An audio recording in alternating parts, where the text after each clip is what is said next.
இப்போ இருக்கிறதுல எல்லாரும் அவங்கவுங்களுக்குன்னு தனித்தனியாக இந்த hair parts, neck band, earphone அப்படிங்கிற மாதிரி எல்லாரும் தனித்தனியாக அவங்கவுங்களுக்குன்னு செட்டாகவே வாங்கி வைக்கிறாங்க. ஆனால் எனக்குலாம் கொஞ்ச நேரம் எதையாவது காதில் போட்டிருந்தாலே எனக்கு அது ஒரு மாதிரி அன்கம்ஃபர்டபுளாக ஃபீல் ஆயிரும். ஏதாவது நம்ம பாட்டு கேட்குறோம், படம் பார்க்குறோம் அப்படின்னா நான் கொஞ்சம் நேரம் போட்டுட்டு நான் அதை மோஸ்ட்லி கலத்திடுவேன். என்னோடய சவுண்டும் எனக்கு வந்து மினிமலாக தான் இருக்கணும், அதுவும் காதில் எதுவும் மாட்டிருக்கக்கூடாது. என்ன மாதிரி ஏதாவது ஒரு ஜீவன்கள் இருக்கீங்க அப்படின்னா மறக்காமல் கமெண்ட்டில் சொல்லுங்கள். அப்புறம் இன்றைக்கி என்னென்னா நம்ம மட்டன் பிரியாணி தான் செய்ய போகிறோம். எங்கள் அம்மா எவ்வளோ ஜாலியாக ஹாயாக படுத்துட்டு டிவி பார்த்துட்டு இருக்காங்க பார்த்தீங்களா. இன்றைக்கி அவங்களுக்கு வந்து ஆஃப்டர்நூன் குக்கிங் லீவ். ஸோ அவங்க ஹாப்பியாக வந்து டிவி பார்த்துட்டு இருக்காங்க. ஏன்னா என் தம்பி அதை டேக் கேர் பண்ணிட்டான்.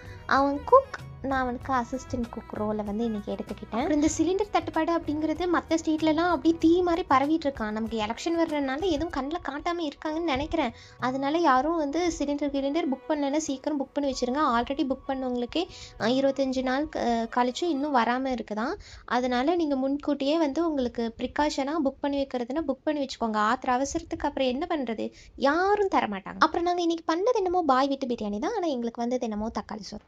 அப்புறம் என்ன பண்ணுறது, மனசு திடப்படுத்திட்டு சாப்பிட்டுட்டோம் எல்லாரும். அப்புறம் இன்றைக்கி ரொம்ப முக்கியமான விஷயம், யார்கிட்டையும் சொல்லாத விஷயம். உங்களுக்கு இந்த வீடியோ பிடிச்சிருக்குன்னா லைக் பண்ணுங்கள், ஷேர் பண்ணுங்கள், மறக்காமல் நம்ம சேனலை சப்ஸ்கிரைப் பண்ணிக்கோங்க. டாட்டா.